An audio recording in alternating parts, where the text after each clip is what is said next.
Welcome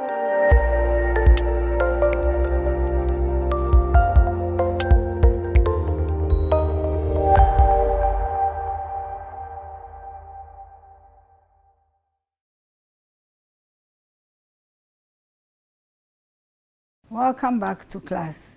Yes, we've done 11 weeks. This is the 12th week, and I know you are enjoying the course. Yes, today we are going to talk about meal planning, and meal planning in relation to food habits and food choices. And all that we have learned so far, we are going to apply them and put them into practical session. Yes. So by the end of this session, you should be able to explain what food habit is, explain why people eat the way they do. You should be able to discuss the factors that influence food habits and food choices, explain why understanding of food habits and food choices are important in meal planning, nutrition, and dietetics practice. So as I said earlier, you should be able to recall all that we've gone through over the past weeks. What is food or dietary habits? These are terms that you should know offhand. This is a term used to describe why and how people eat, which foods they choose to eat, with whom they eat with, as well as the ways in which people obtain, store, use, and discard food. These things have serious implications on our nutrition and our dietary habits. Whom you choose to eat with, whom you choose to associate with, these are your social supporters, and they influence an individual in one way or the other how the person eats. What is food behavior? This refers to the way in which an individual responds to food. Yes, there are some people when they see food, they cannot move away from the food, like it is a magnet that is attracting them. The sight of food, meaning that by all means they have to eat some of that food. And this is a behavior. As a nurse, we need to understand to help people to stay away from that, to manage their eating habits. What is a staple food? This is basically what is eaten largely or regularly by a particular group of people or society. And what goes into that particular diet also supports or provides their energy needs as well as their nutrients. So it is important that as a nurse, you understand what the staples are in a particular society, among a particular group, among a particular age group, so that you can intervene with the right types of food to promote nutrition and health. Food waste. What does it mean? This is basically the food habits and culinary practices of people over a period of time. Yes, and this is not static, it changes. And when we talk of Ghana right now, because of the nutrition transition that is going on with globalization of market systems, we are having all kinds of foods coming in, and we are shying away with what we used to do. And therefore, we are seeing all kinds of non-communicable diseases that are not part of us because of some of these food waste that we are taking to be part of our culture. Then gastronomy is also the study of the relationship between food and culture. And this is also very, very important for us as nurses to understand, so that we can predict what is going to happen and what is happening in our country for now in relation to our cooking traditions, our food preferences, and the place of where we eat and the group of people that we eat with and what we eat. I am sure some of you might have been practicing certain eating habits over some time now, and especially as you became a student, your eating habits have changed, that you have not even realized it. So I want you to think back and know what you are doing now that you didn't used to do. All those things have implications on your future nutrition and health outcomes. Some habits are too simple and have become part of us, that our lifestyle, that we don't regard them. Yes, every day if I don't drink a bottle of Coke, I am not okay. That is some of the ways some of us are thinking. But have we thought of the implications it has on our health? So at this stage, I would want you to think of some of the habits that you yourself have adapted since you started this course. And think about the good and the bad of it. And think of what has influenced this behavior or habit that you have adapted. And that will make you think and understand when you are dealing with your own clients. Food habits grow from many instances. Our personal relationships and experiences. Yes, if you ate something that you didn't like, I'm sure you wouldn't eat it again. Our cultural practices, yes, but note that culture is not static. So this is also changing. Religion, yes, I know if you are a Muslim, you are not supposed to eat pork. Yes, but another Muslim told me, yes, if there is no other food, then you are going to die. Eat the pork, but don't enjoy it. So this is a belief. Yes, whether you like it or not, the person is going to eat it. But how the person eats it is a question for us to understand. Our social network and societal values also influence our food behaviors. Yes. Who are your social networks? Are they directing you to eat properly? Select, make good choices, where to buy from, what to buy. All these things are influenced by our social network. Somebody may direct you, go to this restaurant. Do you know what goes into that food? It's a question that you, as a health worker, you should deliberate on. Economic power to purchase food. Yes, because you have the means, what food are you buying? Are you making healthy choices or just buying affluence because I can afford? All these things are things to ponder on, and that should guide us as we counsel our clients. Psychological beliefs. Oh, when I eat moringa, I'll be okay. Yes, you have been given the medical advice, what to eat, what not to eat. But you have hypertension, but because somebody said, oh, moringa can cure, you decide to leave your medication and just dwell on moringa as your daily meal to help you reduce the hypertension. Think about all these things and help you to advise the family. What about family relationship? Childhood experiences. Because you didn't eat kokonte, so you think now your children shouldn't eat kokonte, but that is what is there, and that is easily available, and that is within your means. You know, things change. Our economic situation change. That is why we need to eat a wide variety of foods. And even when one is contaminated, because we are eating wide, we are not easily affected. So think about it, globalization of market system. This is the greatest challenge as I see in Ghana now. And that is also affecting our disease outcomes, our non-communicable disease outcomes, and also linked to our overweight, obesity in Ghana. So there are different factors that influence our food choices, and from some of the things that I've mentioned, you see we have biological, we have the environment, even our economic status, even influence. So environmental, biological, then our personal choices also does influence, and then our own experiences. So it is very, very important. Why do people eat the way they do? Availability of food. Yes, and I'm sure as students, whenever there is free food, even when you are full, you eat. Availability is one key area. Cost of foods, if it's expensive, you can't. Time for preparation and consumption. Yes, this brings in mind Indomie, the wonder food. Because it doesn't take time to cook, now that is what everybody is going for. And this has implications on our health.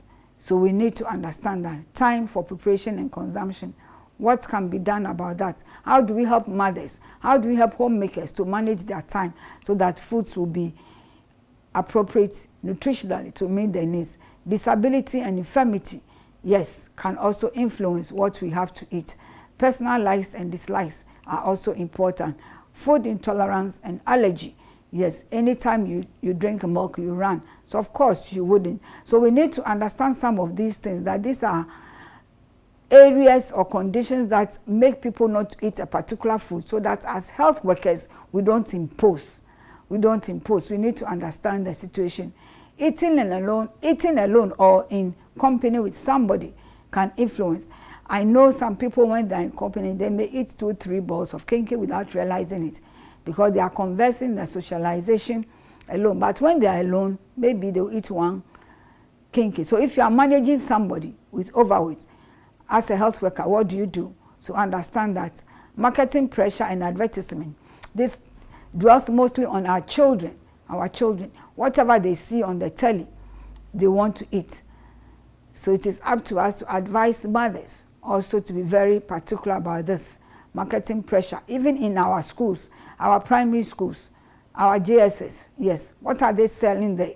And because that is what is there, the children are going for it. Some of our religious and ethical taboos are also deciding on what we should eat. Yes, but some of the taboos, yes, others are overcoming them and nothing is happening. So what do we do? How do we advise? Yes, taboo like not eating snails when you are pregnant, because when you eat the snails, your child will drool. Is there any scientific basis for that? Snails are rich in iron, and we know the pregnant woman needs a lot of iron. But this is something we are denying them of. So as a health worker, how do you go about it to educate a mother to eat snails, understand the why, and why the person should eat it? The nutrient content is key. Perceived or real health benefits, also very, very important for us to know. And then once others are on medication, yes, of course, they wouldn't. So sometimes we need to probe to know, are you on medication? Then we can advise. But sometimes we don't have the patience to interact with our clients to ask them. So it is very, very important that we have the time, interact with them, find out the type of medications, because we have what we call drug-nutrient interactions. So drug-nutrient interaction, when the client is on any medication, they know that it will interact with the food.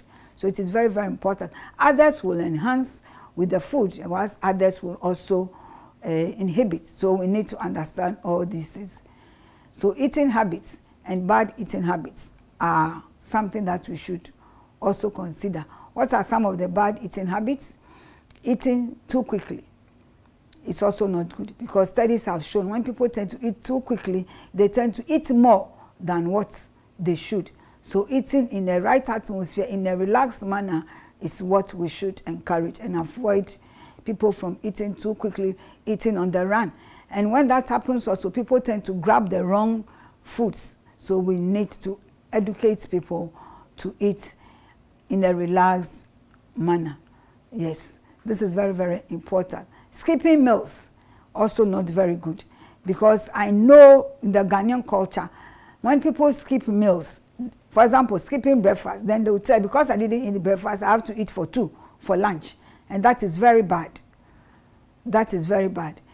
And skipping breakfast is what I don't encourage, because the word breakfast meaning that we fasted overnight. You need to break. And as I said earlier on, when I was talking about carbohydrates, the brain preferentially would want to use glucose for energy, because they're using fats for energy. The end product of fat metabolism, ketone bodies, they are toxic to the brain.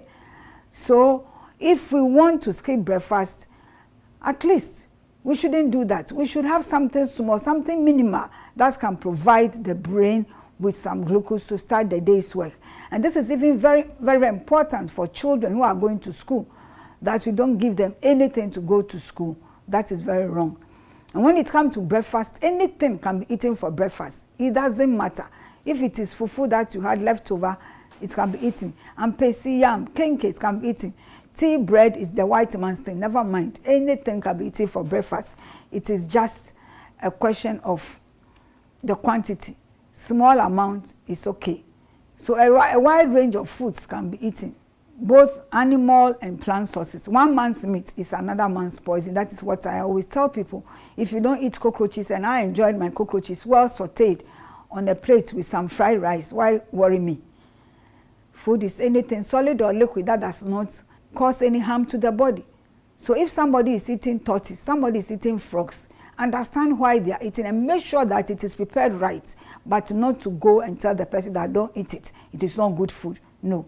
Food is food, and it depends upon the culture, the society, and we need to understand so that we can educate the people to make sure that they are getting the best of nutrients out of it, rather than to tell them not to eat.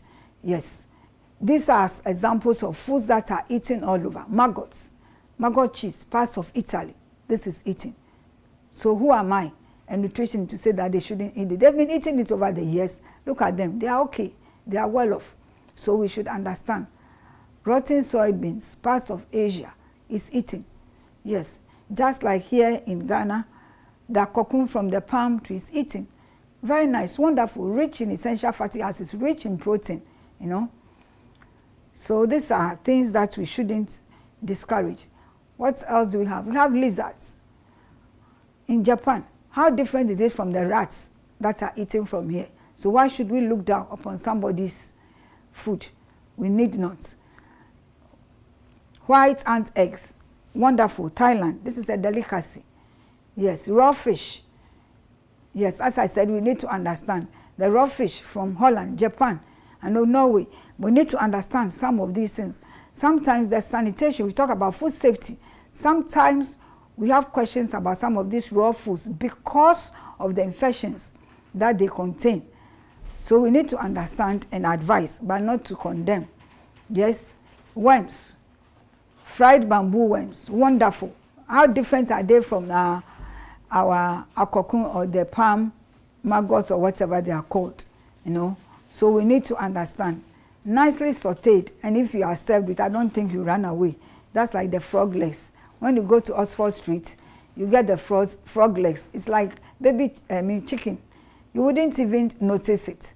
So we need not disturb others. Yes, that's the frog legs. Wonderful. If it is prepared for you, I'm sure you all enjoy it without even knowing. And then snails. I mentioned earlier on that snails, yes, in some cultures, it's a taboo. When we take the Ga Adamis, the crobos, snails, it's a taboo. Why is it a taboo? Originally they were eating it, but they fought the Ashantis. And in the fight, there was nothing there in up the mountain, Upper Minyakroba and the rest. So they laid hands on the snails, throwing them at the Ashantis. And the Ashantis too loved the snails, so they started picking them. So they went with the snails and stopped the fighting. So they felt the snails helped them, saved their lives. So what's the big deal? So now they don't eat them. But some I know who have moved from the area, they are now eating the snails. So sometimes we need to understand the reason why that is a taboo, so that we can explain it to people to move on. Yes, some don't take fish head. When you take the whites, they don't like fish head. But in Ghana, it is a delicacy. It is a delicacy, so we need to understand. Some cultures, you cannot serve the fish with the head on. But here, even the eye of the fish, people fight over it. So we need to understand some of these things, yes. So that food, what food means to people is very, very important. So it is important to know that eating is an intentional act. Individuals choose what to eat, where to eat, who to eat with, how to prepare it. These are very, very fundamental human rights. And when it comes to food, human rights also is observed. And therefore, none of us as health workers should put down somebody's food. We need to promote it. So in planning meals, we need to understand all these factors.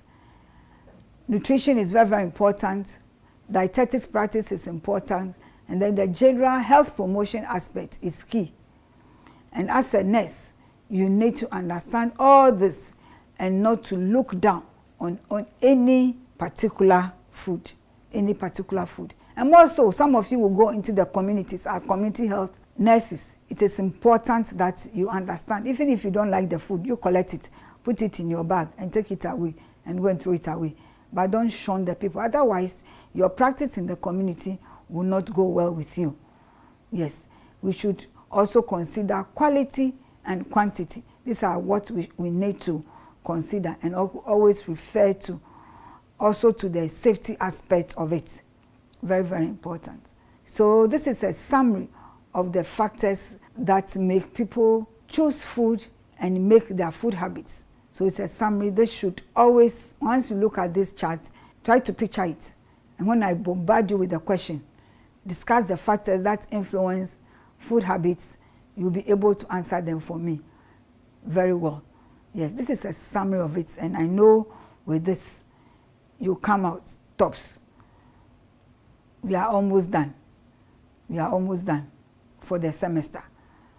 So at least understand food habits, because it's the way that can help you to work with people and then within any particular community as a community health nurse practitioner. So I'll see you next week.